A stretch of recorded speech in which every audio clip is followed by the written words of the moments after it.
Media మిత్రులందరికీ నమస్కారం. మీ ద్వారా రాష్ట్ర రైతాంగానికి ప్రజలందరికీ కూడా నమస్కారాలు. రాష్ట్రంలో కాంగ్రెస్ ప్రభుత్వం తలపెట్టినటువంటి రుణమాఫీ సరే ఆనాడు ఎన్నికలప్పుడు వాళ్ళు తెచ్చుకోండి, అర్జెంటుగా పోయి తెచ్చుకోండి, మేము రాగానే ఇస్తామని చెప్పిండ్రు. అర్జెంటు మేము రాగానే ఇస్తామంటే మరి వాళ్ళ భాషలో 8 నెలల కాలం, బహుశా అర్జెంట్ అనేటువంటి దానికి వెంటనే ఇస్తామన్న దానికి సమయం ఏంటంటే 8 నెలలు. పోనీ ఆ 8 నెలల కన్నా మొదలు పెడుతుంటే రైతులంతా సంతోషపడేటట్లు ఏమైనా ఉందా అంటే ఇది అనేక రకాల సందేహాలకు, అనుమానాలకు, అదేవిధంగా వీలైనంత వరకు రైతుల సంఖ్యను కుదించేందుకు, తగ్గించేందుకు ఒక పద్ధతి ప్రకారంగా వాళ్ళు విడుదల చేసినటువంటి గైడ్లైన్స్ జీవో అయితే ఉందో మొన్న 15 తారీఖు నాడు విడుదల చేసినటువంటిది అనేక ఆంక్షలు ఉన్నాయి. సాక్షాత్తు ముఖ్యమంత్రి గారు ఆంక్షలు లేనట్లుగా తన నోటి నుంచి మాట్లాడినప్పటికీ కూడా ప్రభుత్వ ఉత్తర్వులను ముఖ్యమంత్రి గారు మాట్లాడిన తర్వాత ఏం సవరించలే. మరి నిజంగానే ప్రభుత్వ ఉత్తర్వులు ఏవైతే గైడ్లైన్స్ అని చెప్పి వాళ్ళు విడుదల చేసినారో మొన్న 15 తారీఖు నాడు రుణమాఫీకి సంబంధించినటువంటివి, ఇందులో అనేక ఆంక్షలు ఉన్నాయని మేము మొన్ననే చెప్పినాం. మరి ఈ ఆంక్షలు ఏమి లేవు అంటే మరి వాటిని సవరించాలి కదా, ఎక్కడ సవరించలేదు కదా. అంటే ఇదే గైడ్లైన్స్ ప్రకారంగానే రేపు రుణమాఫీకి సంబంధించినటువంటి కసరత్తు జరుగుతుంది కదా, అదే అమలు చేస్తారు కదా. కాబట్టి అబద్ధపు హామీలతో అధికారం చేపట్టిన తర్వాత వచ్చిన వెనువెంటనే అప్పులని, వడ్డీలని అనేక రకాల సన్నాయి నొక్కులు నొక్కిండ్రు. మనం చూసినాం తెలంగాణ రాష్ట్రం యొక్క గత పరిపాలన కానీ గత కాలానికి సంబంధించినటువంటి అంశాలను కానీ మాట్లాడేటప్పుడు ఎవరో కాదు, సాక్షాత్ చంద్రబాబు నాయుడు గారు, ఆంధ్రప్రదేశ్ ముఖ్యమంత్రి, తెలంగాణను ఆనాటి పరిస్థితులలో ఆఖరి నిమిషం దాకా వ్యతిరేకించి అడ్డుకున్నటువంటి చంద్రబాబు నాయుడు గారు, వారి పార్టీ అనేక మంది యువకుల బలిదానాలకు కారణమైనటువంటి చంద్రబాబు నాయుడు గారు సైతం 10 ఏళ్ల తెలంగాణ రాష్ట్ర అభివృద్ధి మీద మాట్లాడుతూ ఆయన అంగీకరించక తప్పని పరిస్థితులలో భారతదేశంలో తెలంగాణ తలసరి ఆదాయంలో నంబర్ 1, అభివృద్ధిలో అద్భుతంగా అభివృద్ధి చెందిందని చెప్పి అంగీకరించాల్సిన పరిస్థితి. మరి ఈ పరిస్థితి ఉన్నప్పుడు అధికారంలోకి వచ్చినటువంటి కాంగ్రెస్ పార్టీ తాను ఇచ్చినటువంటి హామీలను అమలు చేయడం కోసం ఎందుకు మీనమేషాలు లెక్క పెడుతున్నట్లు, చెప్పినవి ఏవి ఇప్పటిదాకా ఎందుకు అమలు చేయనట్లు,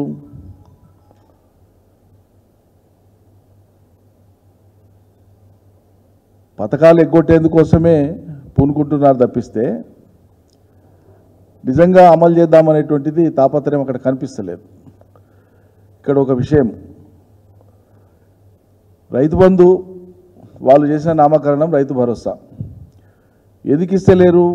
వాళ్ళు చెప్పింది ఏంది, కొన్ని గుట్టలు గట్లకు కూడా పోయినాయి, దుర్వినియోగమైనాయి, కాబట్టి ఇవన్నీ సరిచేసి మేము ఇస్తాం, అందుకనే సమయం తీసుకుంటాం, ఉపసంఘం వేసినాం, క్యాబినెట్లో చర్చిస్తాం, శాసనసభలో చర్చిస్తాం, ఆ తర్వాత దాని మీద నిర్ణయం తీసుకుంటామని చెప్పారు. మేము చెప్పినాం స్పష్టంగా, ఇదంతా కూడా కాలయాపన చేసి చెప్పిన రుణమాఫీని అమలు చేసి కొంత చేసినాం అనిపించుకోనికే చేసేటువంటి కాలయాపన చర్యలే తప్ప చిత్తశుద్ధి లేదు దీంట్లో అని స్ట్రైట్గా నేను ఒక పాయింట్ లేవనెత్తున్నా.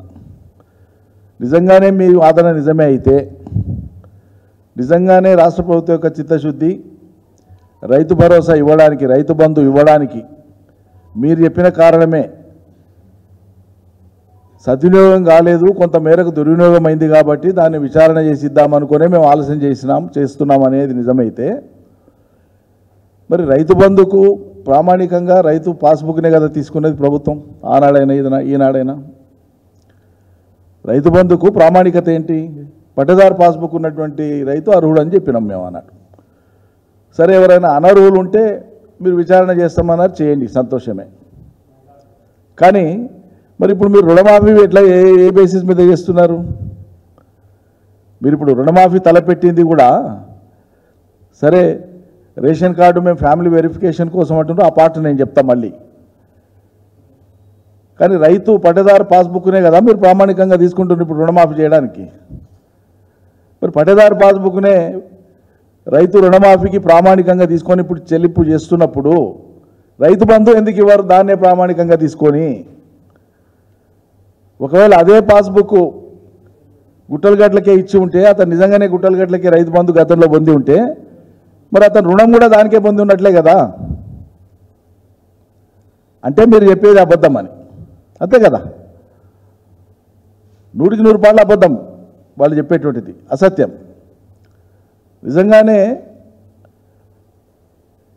ఆయన వ్యవసాయ భూమి కాకపోతే ఆయన బ్యాంకులో పోయి రుణం ఎందుకు తీసుకుంటాడు?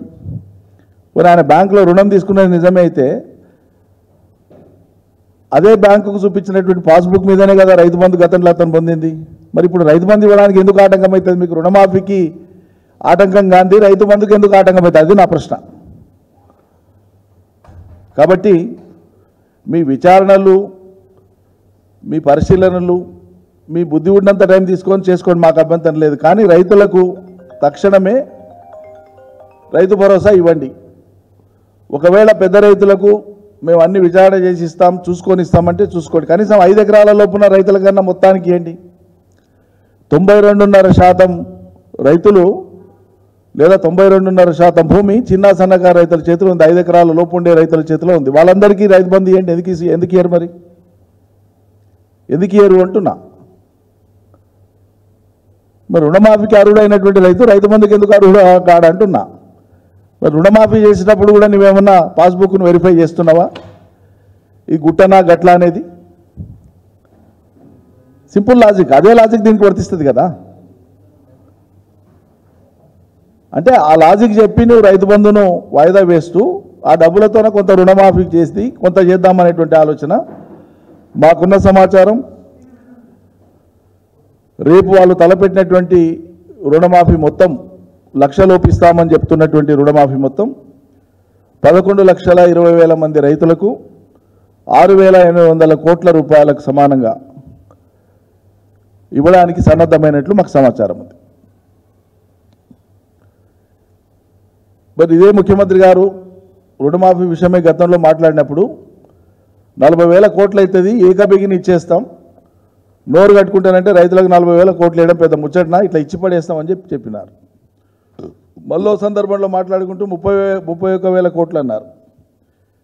మొత్తం రుణమాఫీ ఎంతమంది రైతులకు, ఎన్ని లక్షల మంది రైతులకు, ఎన్ని ఎకరాలకు, ఎంత అమౌంట్ అవుతుంది ఎందుకు వెల్లడిస్తలేరు? మీరు ఇప్పటికీ ఎన్నిసార్లు డిమాండ్ చేసినా 2 లక్షల రుణం తీసుకున్నటువంటి రైతుల యొక్క వివరాలను ఎందుకు మీరు వెల్లడిస్తలేరు? సంఖ్య ఎందుకు చెప్తలేరు? వివరాలు ఎందుకు చెప్తలేరు? చెప్పాలి కదా. ఆ తర్వాత అప్పు తీసుకున్నాడు, ఆంక్షలు లేవు. గత ప్రభుత్వంలో మేము రుణమాఫీ చేసినాడు 29,000 కోట్ల రూపాయలు రుణమాఫీ చేసింది కేసీఆర్ సర్కార్, 2 విడతలు కలిపి. సరే, మేము దశల వారీగా ఇచ్చినాం, ప్రజలకు కూడా తెలుసు, రైతులకు కూడా తెలుసు. అది ఇచ్చిన మొత్తం 29,000 కోట్లు. ఇచ్చినటువంటి మొత్తం 29,000 కోట్లు మేము ఏం ఆంక్షలు లేకుండా ఇచ్చినాం. రైతుల లెక్కన ఇచ్చినాం. ఎంతమంది రైతులు బ్యాంకులలో లోన్ ఖాతాలు ఉన్నాయో వాళ్ళందరికీ ఇచ్చినాం. ఎన్నికలు పోయే ముందు మిగిలినటువంటి సుమారు 6,000 కోట్ల రూపాయలకు సమానమైనటువంటి రుణమాఫీ మిగిలి ఉండే అని చెప్పిన గతంలో కూడా చాలాసార్లు నేను చెప్పిన. అది మాత్రమే మిగిలి ఉండే. మేము చేసింది మొత్తం 29,000 కోట్లు చేసినాం. మరి ఆ రోజు మేము 2 దఫలుగా ఇచ్చినటువంటి రుణమాఫీకి సంబంధించినటువంటి జీవోలలో ఒక్క షరతు కూడా, ఒక్క ఆంక్ష కూడా రైతాంగం మీద పెట్టలేదే. షరతులు లేకుండా, ఆంక్షలు లేకుండా మరి మీరు రుణమాఫీ ఎందుకో చేస్తలేరు? మీరు ఇచ్చిన జీవోలో ఇన్ని షరతులు, ఇన్ని ఆంక్షలు ఎందుకు పెట్టారు? మరి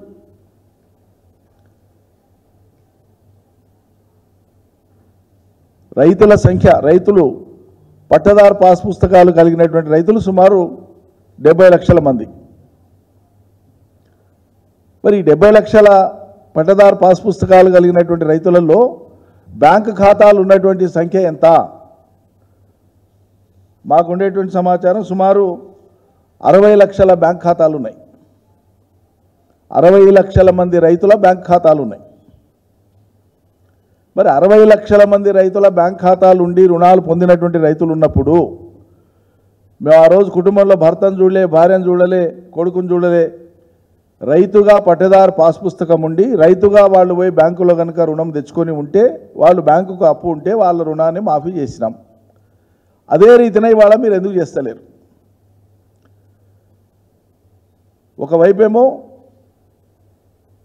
రైతు పట్టదారు పాస్బుక్కే మాకు ప్రామాణికం అంటున్నారు, ఇంకోవైపు ఏమంటున్నారు, వెరిఫికేషన్ కోసం మేము ఫ్యామిలీ వెరిఫికేషన్ కోసం కార్డు చూస్తామంటున్నారు. రేషన్ కార్డులు లేని రైతులు చాలామంది ఉన్నారు. రేషన్ కార్డు ఇష్యూ అయినప్పుడు తండ్రి పేరు మీద భూమి ఉంది, పిల్లలు పెరిగొచ్చిన తర్వాత పిల్లలకు కొత్త రేషన్ కార్డు రాలే, కానీ భూమి విభజన అయింది కొడుకుల మధ్యలో, తండ్రి మధ్యలో. ఓ కొడుకు 5 ఎకరాలు, ఓ కొడుకు 4 ఎకరాలు, తండ్రికో 4 ఎకరాలు ఉంది. క్రాప్ లోన్ అందరు విడివిడిగా తీసుకున్నారు. మీరు రేషన్ కార్డు పేరు మీద ఇప్పుడు ఆ కుటుంబంలో ఎవరికో ఒకరికే మీరు ఇవ్వదలుచుకున్నది. మీరు చెప్పే మీ గైడ్లైన్స్ చెప్పేటువంటి మాట అదే, నోటి మాట మీరు ఏం చెప్పినా. మరి ముఖ్యమంత్రి గారు మౌఖికంగా చెప్పినటువంటి మాటను ఆధారం చేసుకొని వ్యవసాయ శాఖ గైడ్లైన్స్ని మార్చిందా? మార్చలేదు కదా నేను ముందే చెప్పినట్లు. ఎందుకు మార్చలేదు మరి? కాబట్టి ప్రభుత్వం స్పష్టతనియాలి. కొద్దిమందికి ఇచ్చి సంబరాలకు సిద్ధపడడం కాదు, కొద్దిమందికి ఇవ్వజూపి సంబరాలకు సిద్ధపడడం కాదు. పట్టదారు పాస్ పుస్తకం కలిగి బ్యాంకులో రుణం పొందినటువంటి ప్రతి రైతుకు భర్తనా భార్యనా కొడుక అనేటువంటిది లేకుండా, రేషన్ కార్డుతో సంబంధం లేకుండా బ్యాంకులో అప్పు మాత్రమే ప్రామాణికంగా తీసుకోవాలి, పట్టదారు పాస్బుక్ మాత్రమే ప్రామాణికంగా తీసుకోవాలి. గత ప్రభుత్వం మేము ఎట్లా చేసినామో అదే రీతిన రుణమాఫీ మీరు చేయాలని మేము డిమాండ్ చేస్తూ ఉన్నాం. లేకపోతే రాష్ట్ర రైతుల్ని మీరు మోసం చేసినట్లే. ఇలా 11 లక్షల మంది కోసం మీరు సన్నద్ధమైనారు. సరే, రేపు ఈవినింగ్ వరకు ఇచ్చేది 11 లక్షలకు ఇస్తారా, తక్కువ ఇస్తారా, ఎక్కువ ఇస్తారా చూద్దాం. మరి మిగిలిన 50 లక్షల మంది రైతులు ఏం కావాలి? రాష్ట్రంలో ఉన్న మిగిలిన 50 లక్షల మంది రైతులు ఏం కావాలి? రైతే కదా. ప్రతి రైతు ఎకరా రైతు కానీ, 5 ఎకరాల రైతు కానీ, 10 ఎకరాల రైతు కానీ, వాళ్ళు చేసినటువంటి వ్యవసాయంలో వచ్చేటువంటి ఉత్పత్తి, ఏ ఒక్క కుటుంబం ఉత్పత్తి మొత్తం తామే భుజించరు, తామే వినియోగించుకోరు.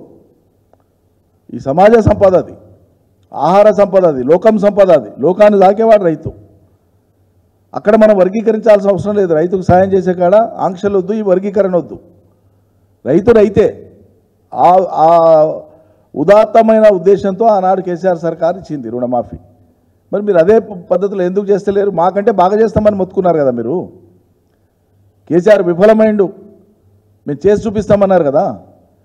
మరి కేసీఆర్ ప్రభుత్వం జయంగా మిగిలినటువంటివి వాటి కథ ఏంది? గత ఎన్నికల కంటే ముందు కేసీఆర్ సర్కార్ రుణమాఫీ చేయంగా మిగిలినటువంటి ఆ రుణాల సంగతి ఏంది? దాని మీద స్పష్టత ఇస్తలేరు.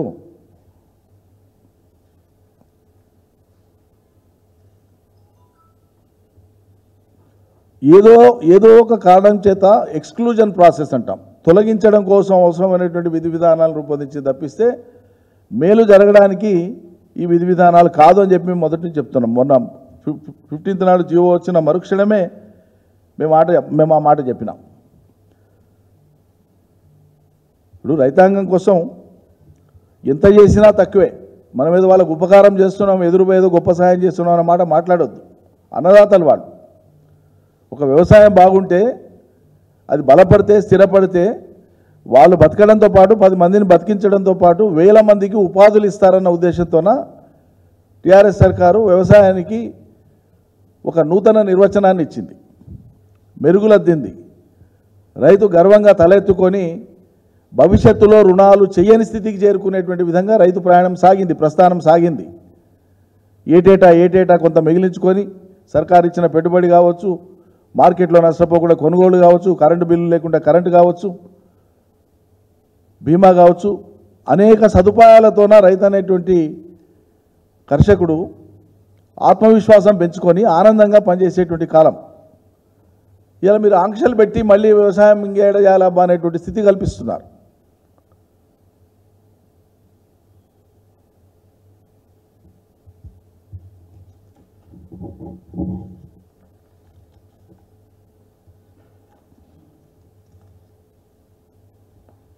గతంలో చాలాసార్లు మాట్లాడుకున్నవే, చెప్పిన విషయాలే. 1,20,000 కుటుంబాలకు రైతు బీమాను అందించిన 6,000 కోట్లు. 1,30,00,000 ఎకరాల సాగున్నటువంటి తెలంగాణ వ్యవసాయాన్ని 2 సీజన్లు కలిపి 2,40,00,000 ఎకరాలకు తీసుకుపోయినాం. అన్ని రకాల ధాన్యాలు కలిపి వ్యవసాయ ఉత్పత్తులు కలిపి 68 లక్షల మెట్రిక్ టన్నులు ఉన్నటువంటి స్థితి నుంచి 3 కోట్ల మెట్రిక్ టన్నుల స్థితికి తీసుకుపోయినాం. ఏడాదికి 10,500 కోట్ల రూపాయలతో విద్యుత్ సబ్సిడీని ఇచ్చినాం. కొత్త ప్రాజెక్టులు కట్టినాం, పాత ప్రాజెక్టులు పూర్తి చేసినాం. ఆఖరికి కరోనా విపత్తులో కూడా రైతాంగానికి రైతు బంధు ఆపకుండా ఇచ్చినాం. మీరు ఇస్తామన్నట్లు చెప్పి 8 నెలలు ఊరించి అలా చేసేటువంటి పని ఏంటంటే ఆంక్షలు పెట్టి కొంతమందికి మాత్రమే ఇచ్చి అప్పు తీసుకున్న 60 లక్షల మందిలో ఈ రుణమాఫీ ఎంతమందికి మాఫీ అవుతుంది ఆ సంఖ్య ఎందుకు ప్రకటిస్తలేరు మీరు? మీ తొలి ప్రయత్నంలో 11,20,000 మందికి వస్తున్నట్లుగా అంచనా ఉంది. ఇప్పుడు అది 10,000 ఇటు కావచ్చు అటు కావచ్చు. 1,00,000 లోపు మీరు చేసేది, మీరు ఇచ్చిన నిబంధనలు, మీరు పెట్టినటువంటి ఆంక్షల నడుమ లబ్ధి పొందగలిగేటువంటి వాళ్ళు కేవలం 11 లక్షలు. అంటే సుమారు ఇంకో 49 లక్షల ఖాతాదారులు రైతులు. మరి వీళ్ళందరి పని ఏంది? వీళ్ళలో మరి నెక్స్ట్ 2 lakhs ఎంతమందికి వస్తుంది? ఇంకో విచిత్రం ఏంటంటే 2 లక్షలకు పైన ఎంత ఉందో అంత ముందు మీరు కట్టేసుకోండి బ్యాంకులో, తర్వాత మేము జమ చేస్తామంటున్నారు. నువ్వు ఇచ్చేది రైతు కట్టుకునేది కట్టుకుంటాడు, నువ్వు ఇచ్చినాక రైతు కట్టుకోకుండా ఉంటాడా? రైతుకు దానికి 10,000, 20,000, 50,000 అదనంగా ఉంది. 2,50,000 ఉంది, లేదా 2,30,000 ఉంది, లేకుంటే 2,70,000 ఉంది అప్పు. సర్కారు ఇస్తానేది 2 లక్షలే కదా. మీరు ఇస్తానది ఇవ్వండి, మిగతాది ఆయన కట్టుకోకపోతే బ్యాంకు వాడు ఊరుకుంటాడా? ఇంటికాడ వచ్చి కూర్చుంటాడు, వసూలు చేసుకుంటాడు. అది రైతు పడే పాటలు పడతాడు. నువ్వు కడితేనే ఇస్తాం ముందు అంటే రైతు కట్టనంత కాలం అది పెండింగ్లో ఉంటుంది అనమాట. అంటే మీకు వ్యవధి దొరకాలి, మీకు సమయం దొరకాలి మళ్ళీ పే చేయడానికి. అదే అసలు కథ. మహిళా రైతు ఉంటే ముందు ఆమెది కడతాం, తర్వాత మిగతా వాళ్ళది కడతాం అంటుండ్రు. దయచేసి నేను మిమ్మల్ని రిక్వెస్ట్ చేస్తున్నా, ఒకసారి గైడ్ లైన్స్ మళ్ళీ మీరు కూడా పరిశీలన చేయవలసిందిగా కోరుతా ఉన్నాం. మీడియా మిత్రుల్ని స్క్రూటినైజ్ చేయండి. మీరు ఏమున్నాయనేటువంటిది మీరే రాస్తారు చూస్తే. కాబట్టి ఆ మెయిన్ పాయింట్ నేను చెప్పదలుచుకున్నటువంటిది, రైతు బంధువును మీరు ఆపిందే అనర్హులైనటువంటి వాళ్ళకి చాలామందికి పోయింది కాబట్టి మేము దాన్ని పరిశీలన చేసి అదంతా కూడా సద్వినియోగం అయ్యేటట్లు చేస్తామన్నారు. దానికి ప్రామాణికత రైతు పట్టేదారు పాస్ పుస్తకమే. మరి అదే పట్టేదారు పాస్ పుస్తకం మీదనే రైతులు రుణాలు పొంది ఉన్నారు. మరి ఏ వెరిఫికేషన్ చేసి మీరు ఇప్పుడు ఇస్తున్నట్లు లెక్క? మీరు ఇవ్వాలనే మేము డిమాండ్ చేస్తున్నాం. రుణమాఫీ కాదు, రైతు బంధు కూడా ఇవ్వాలని డిమాండ్ చేస్తున్నాం. రుణమాఫీకి రైతు అర్హుడైనప్పుడు రైతు బంధుకు ఎందుకు అర్హుడు కాదు? సింపుల్ లాజిక్ అండి.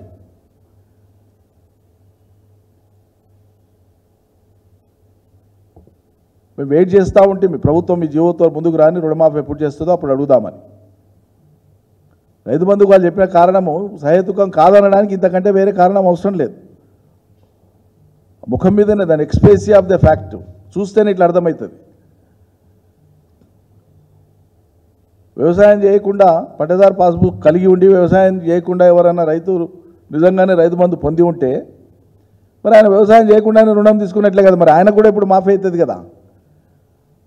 అంటే అనర్హుడికి లబ్ధి జరిగినట్లే అవుతుంది కదా. మరి మీరు ఇది నిరోధించే ప్రయత్నం చేయకుండా, దీన్ని ప్రక్షాళన చేసే ప్రయత్నం చేయకుండా ఇది ఇస్తున్నప్పుడు మరి రైతులు చిన్న సన్నకారు రైతులు ఏం పాపం చేసిండ్రు? లక్షలాది మంది ఏం పాపం చేసిండ్రు? కొద్దిమంది ఎవరో అనర్హులు ఉన్నారనే పేరు మీద లక్షలాది మంది రైతుల నోట్లో మట్టి కొడతారా? ఆపేస్తారా? ఇవ్వకుండా ఉంటారా? వ్యవసాయాలు ఆపుతారా వాళ్ళ కోసం? అది కరెంట్ చక్కగా లేక, నీళ్లు చక్కగా లేక నానా యాతన పడుతున్నారు రైతులు ఇప్పటికే. ఈ వానకాలం సీజన్ వచ్చినా ఇప్పటికి ఎక్కడ చెర్లలో కుంటలలో నీళ్ళు వచ్చిన దాఖలాలు లేవు. ఇంకో వారం అయితే తప్ప కృష్ణానది ఇన్ఫ్లోస్ కిందికి వచ్చినట్లు లేవు శ్రీశైలానికి. అవి ఏమవుతాదో వస్తుందో తెలియదు. కాబట్టి దక్షిణ తెలంగాణ అంతా కూడా ఓ రకంగా పునాస పంటలకే దిక్కులేని పరిస్థితి ఉంది. ఇటువంటి పరిస్థితులలో రైతులు సకాలంలో రైతు బంధు వస్తే వాళ్ళు తిప్పలేదో వాళ్ళు పడతారు. అది ఇవ్వకుండా ఆలస్యం చేసి జాప్యం చేసి మీరు చేసేటువంటి ఈ ప్రయత్నం అంతా కూడా రైతుల్ని ఇబ్బంది పెట్టడానికే.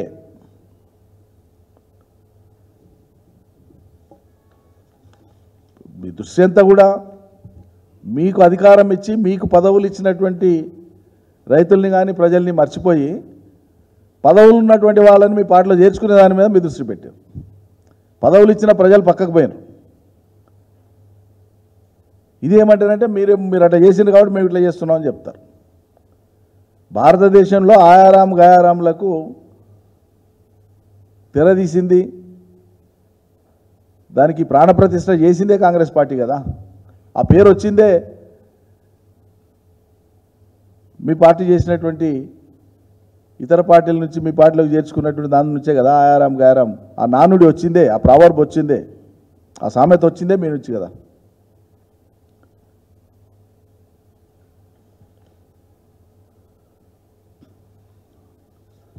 నయం కనీసం సర్కారు వచ్చిన 8 నెలల తర్వాతనైనా మేము కట్టినటువంటి రైతు వేదికలు మీ సంబరాలకు పనికొస్తున్నాయి. అలా మేము దూరదృష్టితో కట్టించినటువంటి రైతు వేదికల మీద చాలా సెటైర్లు వేసిండ్రు, చాలా ఇది చేసిండ్రు. 7-8 కాలాలలో 7-8 నెలల కాలంలో మీ సర్కారు వచ్చినాక వాటిని వాడుకునేటువంటి ఆలోచన మీకు లేకపోయింది. ఇప్పుడు మాత్రం పనికొస్తుంది. అట్లన్న సంబరాల కన్నా పనికొస్తుంది మేము కట్టిన రైతు వేదికలు. సంతోషం. మీరు పనికిరాదనే అన్నయ్య ఏదైనా, అది కాళేశ్వరం అయినా అదే గతి ఇవ్వాల, అది పాలమూరు అయినా అదే గతి, అది సెక్రటరేట్ అయినా అదే గతి. మీరు పనికిరాదని ఆనాడు పేర్లు పెట్టి ఎగసక్యం చేసి ఎగతాళి చేసి చిన్నబుచ్చి మాట్లాడిన ప్రతిదీ ఇలా అదే దిక్కు మళ్ళీ మీకు ఇవ్వాలి.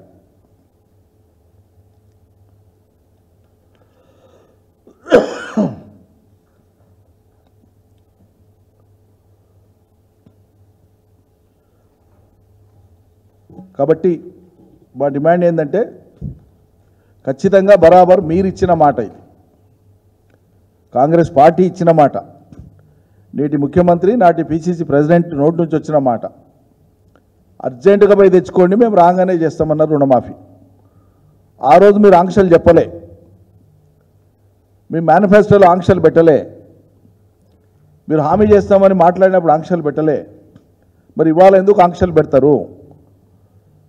కాబట్టి గత ప్రభుత్వం ఆంక్షలు లేకుండా రుణమాఫీ ఎట్లా చేసిందో మీరు ఇంకా ఒక అడుగు ముందుకేసి చెప్పినరు, ఏకబిగిన ఇస్తాం మేమని.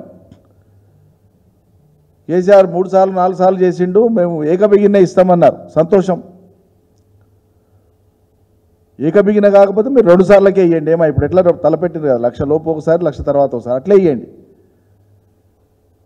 కానీ ఆ జీవోను ఉపసంహరించుకొని, గైడ్లైన్స్ను ఉపసంహరించుకొని, పట్టదారు పాస్బుక్ రైతు దగ్గర ఉండేటువంటిది ఏది పెట్టి బ్యాంకులో లోన్ తీసుకున్నాడో దాన్నే ప్రామాణికంగా తీసుకొని ఇంకా ఏ తోకా తొండాలు వెతకకుండా ఖాతాదారులందరికీ రుణమాఫీని వర్తించాలి. బ్యాంకులలో అప్పు తెచ్చుకున్నటువంటి ఖాతాదారులందరికీ వర్తించాలి. ఎవరైనా అనర్హులు ఉంటే తర్వాత ఏరేసుకోండి, any time revenue recovery act కింద పెట్టుకోవచ్చు. ఇదే కాదు, ఏదైనా ప్రభుత్వ ధనం రెవెన్యూ రికవరీ యాక్ట్ కింద ఎప్పుడైనా పెట్టుకోవచ్చు. ప్రభుత్వానికి ఆ విశేషమైన అధికారం ఉంది. ఖచ్చితంగా రుణమాఫీ షరతులు లేకుండా, ఆంక్షలు లేకుండా రైతులందరికీ ఇవ్వాలని చెప్పి మేము డిమాండ్ చేస్తున్నాం. మొత్తం రైతుల సంఖ్యను ప్రకటించమని కోరుతా ఉన్నాం. 1,00,000 వరకు ఎంతమంది ఉన్నారు, 2 లక్షల వరకు ఎంతమంది ఉన్నారో ప్రకటించమని కోరుతా ఉన్నాం. కుటుంబంలో భూమి ఉంటే చాలు, వాళ్ళు ఒకే గొడుగు కింద ఉన్నా సరే, భర్త భార్య మేజర్ పిల్లలు ఒకే గొడుగు కింద ఉండి వాళ్ళకి వ్యవసాయ భూమి ఉంటే ఖచ్చితంగా వాళ్ళందరినీ పరిగణలోకి తీసుకోవాలని చెప్పి డిమాండ్ చేస్తున్నాం. కారణం చెప్పి ఏరువేత చేసి సంఖ్యను కుదించి తగ్గించి మేము ఇచ్చినామని చెప్పేటువంటి ప్రయత్నం చేయకండి అని చెప్పి, అన్నదాతల కాడ కొసిరి మీరు ఆంక్షలు పెడితేనే మీరు పెద్దగా అవుతారని నాకు అర్థం కాదు. రాష్ట్రం పెద్దగా అవుతుందా? రాష్ట్ర సంపద పెంచేటోళ్ళు కదా అన్నదాతలు, వాళ్ళకి ఎంత చేసినా తక్కువే కదా. ఉదారంగా చేయి దులిపితే ఏం పోతుందండి మీది? ఎవరికి ఇచ్చిన హామీ నిలబెట్టుకోరా? నిరుద్యోగులను రెచ్చగొట్టి అధికారంలోకి వస్తే అలా నిర్బంధం ప్రయోగిస్తున్నారు. ఇక పిల్లలు పాస్ అయితే 10th, ఇంటర్, డిగ్రీ, పీజీ, ఎంపీలు, పిహెచ్డీలకు రేట్లు కడతారు, ప్రోత్సాహకాలు ఇంత ఇస్తామని. ఆడపిల్లలు స్కూటీలు ఎంట్రీ, ఇవన్నీ పక్కకు పోని. సరే, వాటి మీద ప్రజలు రేపు ఆలోచిస్తారు.